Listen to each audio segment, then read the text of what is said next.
আমি আবার ব্যাংকের এগেনস্টে 2 কোটি টাকার কেস করব।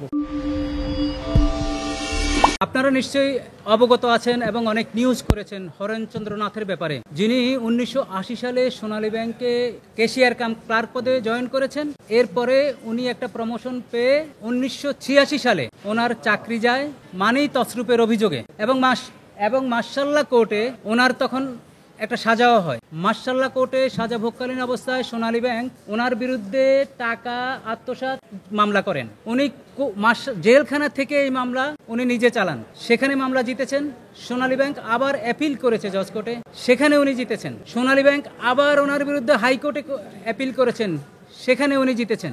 এরপরে সোনালী ব্যাংক আবার অ্যাপিল করে মামলাটা ফেলে রেখেছেন। আমি এই মামলাটা প্রো বোনো ওনার পক্ষে অ্যাপিলেট ডিভিশনে পরিচালনা করি এবং অ্যাপিলেট ডিভিশন উভয় পক্ষকে শুনে ওনার 40 বছরের যন্ত্রণার অবসান করে অ্যাপিল ডিসমিস করে, সোনালী ব্যাংকের বিরুদ্ধে ডিসমিস করে মামলার ক্ষতিপূরণ বাবদ 20 লাখ টাকা ওনারা নির্ধারণ করেন।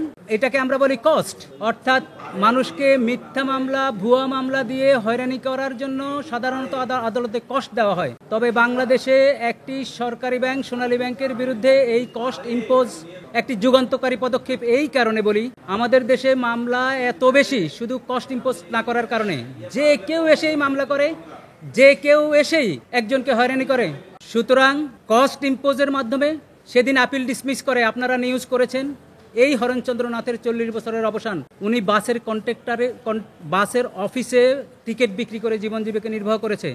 আদালতকে আমরা এও বলেছি যে সমস্ত জায়গা জমি ওনার ঘর বাড়ি বিক্রি করে এই মামলা উনি চালিয়েছেন, যার কারণে 20 লাখ টাকা কস্ট ইম্পোজ করা হয়েছে। সেই কস্টের এগেনিস্টে রিভিউ ফাইল করেছে সোনালী ব্যাংক আরেকটা হয়রানি করার জন্য। আজকে মহামান্য অ্যাপিলেট বিভাগ সব শুনে ওই রিভিউ ডিসমিস করে ওনাদের আগের অ্যাপিলেট ডিভিশনের আদেশ ওই 20 লাখ টাকার কস্ট বহাল রেখেছে। সুতরাং সোনালী ব্যাংক ওনাকে 20 লাখ টাকা দিবে ক্ষতিপূরণ বাবদ, এবং এর ফলে উনি যে ওনার চাকরির দায়দানা নিয়ে রিট পিটিশন করেছে হাইকোর্টে, ওই মামলাও চলতে আর কোনো বাধা রইল না। আজকে এই কারণে এটি যুগান্তকারী। বাংলাদেশে কস্ট ইম্পোজের ঘটনা খুব কম।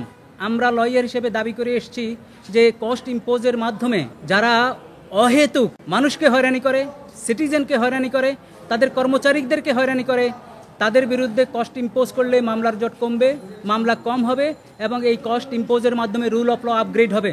আমি আইনজীবী হিসাবে মনে করি আমাদের আজকের এই যুগান্তকারী আদেশের মাধ্যমে সোনালী ব্যাংক সহ সংশ্লিষ্ট যারা যারা আছেন, যারা প্রচুর ক্ষমতা নিয়ে থাকেন, তাদের নিরীহ কর্মচারীদেরকে সিরিজ কেস দিয়ে হয়রানি করেন, সেটিরও একটি অবসান হবে এবং সেটি অবসান হওয়ার জন্য এই আদেশ অনেক কার্যকর ভূমিকা পালন করবে।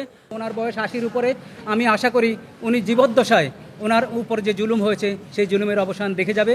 ওনার সন্তানদের কাছে যে স্টিগমাটাইজ ছিল যে বাবা চোর বা চাচা চোর, বাবা খালু চোর, আজকে সেটির থেকে উনি পরিত্রাণ পেয়েছেন। এটি একটি বড় মাইলফলক এবং আমি মনে করি উনি ওনার আত্মীয় স্বজনের কাছে একজন ক্লিন মানুষ হিসেবে যাবে, সন্তানের কাছে বলবে যে আমি ক্লিন ছিলাম, আমার কোনো অপরাধ ছিল না, আমাকে জোর করে চোর বানানোর চেষ্টা করেছে।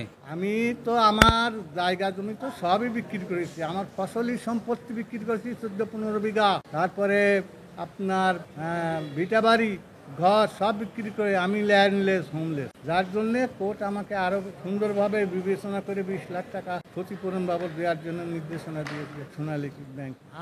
আমি পারিবারিক এবং সামাজিকভাবে খুব লাঞ্ছিত হয়েছি এবং খুব অপমানিত হয়েছি। পারিবারিক এবং সামাজিকভাবে যে আমার ক্ষতি হয়েছে সে বাবদ আমি মামলা করব, অবশ্যই করব। আমি পারিবারিক এবং সামাজিক মর্যাদাহানির কেস বাবদ আমি কমের পক্ষে 2 কোটি টাকার কেস করব। তো আমার জীবন শেষ, আমার বয়স 80 চলছে, তো আর কতদিন বাঁচবো ঠিক নেই। তবে আমি ব্যাংককে ছেড়ে দেব না, যেহেতু ব্যাংক আমার মিথ্যা কেসে 40 বছর আমার সহায় সম্পত্তি, বাড়িঘর, সামাজিক মর্যাদার সমস্ত ক্ষুণ্ণ করেছে। এই খুনের পরিবর্তে আমি আবার ব্যাংকের এগেনস্টে 2 কোটি টাকার কেস করব। আর মার্শাল্লাহ কোর্টে যে সাজা হয়েছে সেই সাজার এগেনস্টে মানে ব্যাংক আমাকে চাকরিচ্যুত করে। তো এই মার্শাল্লাহ কোর্ট 7 অ্যামেন্ডমেন্ট আপনার সংবিধানের 7ম সংশোধনী বাতিল করেছে মহামান্য সুপ্রিম কোর্ট এবং হাইকোর্ট। বিধায় আমি হাইকোর্টে আমার চাকরির অল বেনিফিট একটা প্রমোশন সহ চাকরি শেষ হওয়া পর্যন্ত, বয়স শেষ হওয়া পর্যন্ত আমি যত পাবো তার জন্যে 1,75,00,000 টাকার কেস করেছি। 24 নম্বর অ্যানেক্সে আমার এই কেস সিরিয়ালে রয়েছে এখন। এখন এই কেস চলছে, আর কোনো বাধা নেই, এই কেস চলবে।